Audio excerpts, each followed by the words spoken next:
দর্শক, আমরা চলে আসলাম আমাদের সেই দাদার কাছে আবারও। সেলিব্রিটি দাদা। দাদা আসসালামু আলাইকুম। ওয়ালাইকুম আসসালাম। দাদা কে ভালো আছি দাদা। দাদা কী করতেছেন আপনি? আমি বসে আছি। আপনার চেহারাটা এরকম শুকনো কার, দেশে ও জাতির উদ্দেশ্যে কিছু বক্তব্য দিয়ে দেন। এ জীবন আর ভালো লাগে না। কেন? এ জীবন মানে বিলীন করে দিতে ইচ্ছে করে। কেন, কী সমস্যা কন? কেন আপনার জীবনে জীবনটাই প্রচণ্ড কষ্টের। যেমন যেমন এত কাজ করতেছি, 19 ঘন্টা 20 ঘন্টা পরিশ্রম করতেছি, টাকা নাই, বিনিময়ে কিছুই পাচ্ছি না, শুধু বেদনা পাচ্ছি।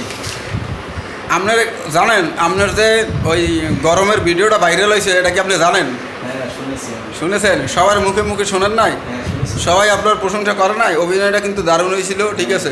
নেক্সট টাইমে ওইরকম একটা ভিডিও আমাদের করতে হবে। কীরকমের জানেন? তার কিনে একটা পুষ্কুনি আছে, আপনারা একটা খাতা দেবো, ওই খাতাটা মুড়ো দিয়ে আপনি ডুব মারবেন, ডুব মারিয়া উঠতে কইবেন গরম কি কমছে। আচ্ছা ঠিক আছে, এই ভিডিওটা, ঠিক আছে দর্শক, আমরা এটার প্রসেসিং চলতেছে। আমি ভিডিওটা শীঘ্রই আপলোড দেবো, আপনারা ভিডিওটা দেখার জন্য, ঠিক আছে, অপেক্ষা করেন। আর আমার এই দাদার জন্য সবাই দোয়া করবেন, সে বেশি বেশি যেন এরকমের কলমের গুঁতো মারিয়ে যেন 500 টাকা নোট কামাইতে পারে, ঠিক আছে।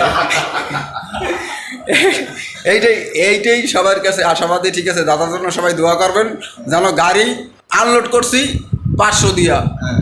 কলমের গুঁতো 1000 হয়ে দিব। ওকে। হ্যাঁ, ঠিক আছে। এরকম কাজকাম করে আমার দাদা ইনশাল্লাহ ভালো আছে, সুস্থ আছে। তো দাদা, সবার উদ্দেশ্যে কিছু বললে দেন। ভালো থাকেন সবাই, সুস্থ থাকেন, যে যেখানে থাকেন ভালো থাকেন।